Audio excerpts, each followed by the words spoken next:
Now this first tip has to do with the starter Pokemon of the game.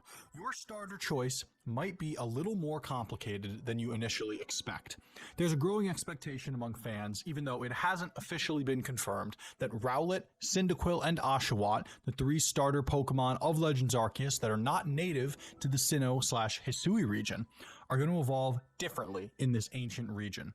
So when you get to that final form and you're planning your team, you might want to be prepared for something that's different than the typical Decidueye, Typhlosion, or Samurott that we already have. They're probably going to be different. If they weren't, it doesn't really make a ton of sense that they haven't shown the evolutions off at all.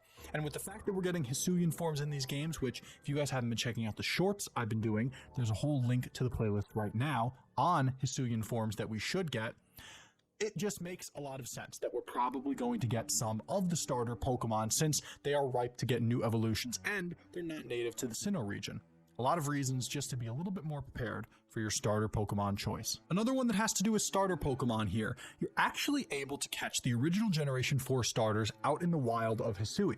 If you want to add a Charmander, a Turtwig, or a Piplup to your team, you're going to be able to do so. You're going to be able to explore the region of Hisui, find these Pokemon roaming around in their natural habitats, catch them, of course, do some Pokedex research, and add them to your team. If you want to have what we got in X and Y, which was multiple starter Pokemon on your squad, you're going to be able to do so in Legends Arceus with these original starters and the starters that come from other regions. Speaking of catching Pokemon, this is probably the biggest piece of advice that you could get for Legends Arceus. Catch every Pokemon you can. It seems by all of the trailers and all the information we've gotten that Legends Arceus is solely based on completing that Pokedex. Of course, there's the story with Arceus and what it's doing to some of the enraged wild Pokemon. But in order to get to the end of the game, you're going to need to continue logging entries into your Pokedex. That involves catching Pokemon, researching Pokemon, watching what they do in the natural world, among other things. The more Pokemon you catch of a certain species, it seems the more information is going to be filled into your Pokedex. There's going to be goals and side quests that involve you catching a certain number of Pokemon, so catch everything you can see. This is sort of like Let's Go, where the name of the game was just catching Pokemon. It introduced a whole new catching mechanic for those purposes, but this is more mixed in with classic Pokemon gameplay. So if you see a wild Pokemon that you like, maybe a Wurmple that you think looks pretty cute, catch it. You're going to want as many as humanly possible. Now, before we go any further, I just want to mention that the vast majority of you guys who are watching these videos and hopefully enjoying them aren't subscribed to the channel now. Of course, subscribing is free and you can unsubscribe anytime. And if you do subscribe, be sure to hit that notification bell so you never miss another video. It doesn't appear that there are going to be a lot of trainer battles in Pokemon Legends Arceus. There are going to be more boss-related trainer battles with some of the wardens who protect some wild Pokemon in Hisui, but overall, wild battles are the name of the game. Not only can you battle wild Pokemon that you want to catch or research for your Pokedex, but larger boss-like Pokemon also exist in the forms of Alpha Pokemon and Noble Pokemon. Now these guys are going to take a lot of work to defeat. You're going to have to use some physical attributes of your player character as well as Pokemon battles to take them down. These Pokemon, interestingly enough, are also going to play a key role in the story of the game. So be sure to log those Pokedex entries and be sure to catch as many of them as you humanly can, because if you're going to unlock the secrets of Arceus, it appears that these Pokemon are going to play a major role. Number 4, if you've ever played a Monster Hunter game or Legend of Zelda Breath of the Wild, you will know that one of the biggest gameplay mechanics is resource gathering. It is the same way in Legends Arceus. A lot of the items that you're going to need to progress are going to be things that you have to craft. Pokemon that you have on your team are also going to be able to help you gather these resources. We've seen Pokemon attacking trees and other overworld objects in order to help the player character collect items that will later be used in the game's crafting system.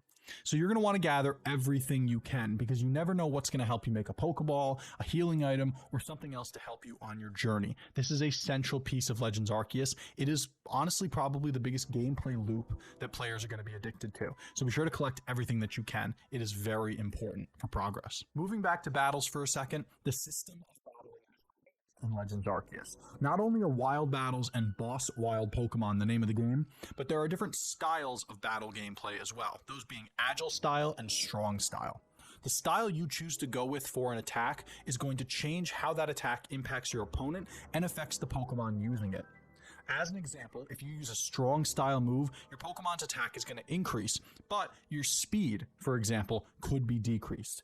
Choosing how to use these different attacks on certain bosses is going to determine a lot of how the battle goes. Now, we don't know how deep this mechanic goes just yet, but we do know that it is being heavily pushed in advertising, which makes you think it's probably going to play a central role in every single battle you take on in Legends Arceus. Now, unfortunately, we don't know if Pokemon are going to be able to follow you around in the overworld just yet, but it appears that a mechanic from Sword and Shield, that being camping, is going to return in Legends Arceus, and it's going to be more seamless than ever.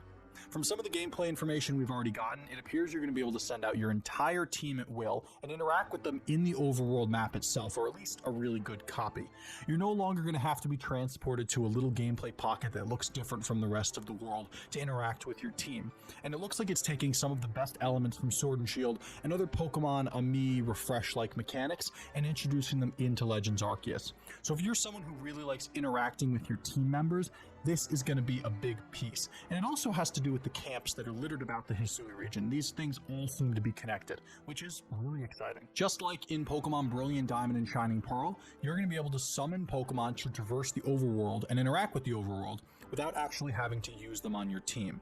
Using an item called the Celestica Flute, you're going to be able to summon the required mount at will. So you're not going to have to worry about having a Weirdeer on your team, for example, if you want to get across the region of Hisui faster. These Pokemon are going to be able to be summoned just like Pokemon were in BDSP to use HMs.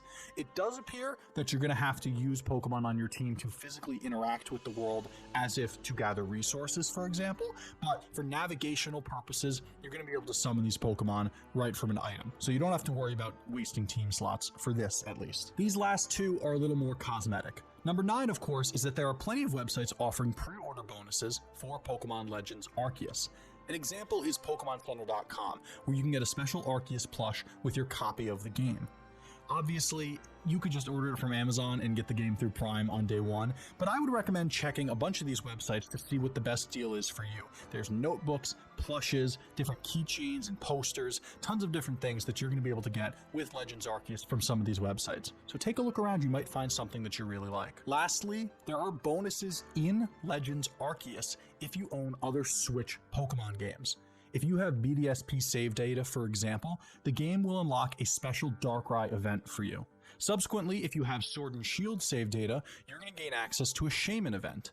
Even Let's Go Pikachu and Eevee save data are going to give you something. You're going to get special masks that your character can wear in-game, either with a Pikachu or an Eevee. So make sure you have these other games loaded onto your Switch, and you're going to be able to get more out of Legends Arceus.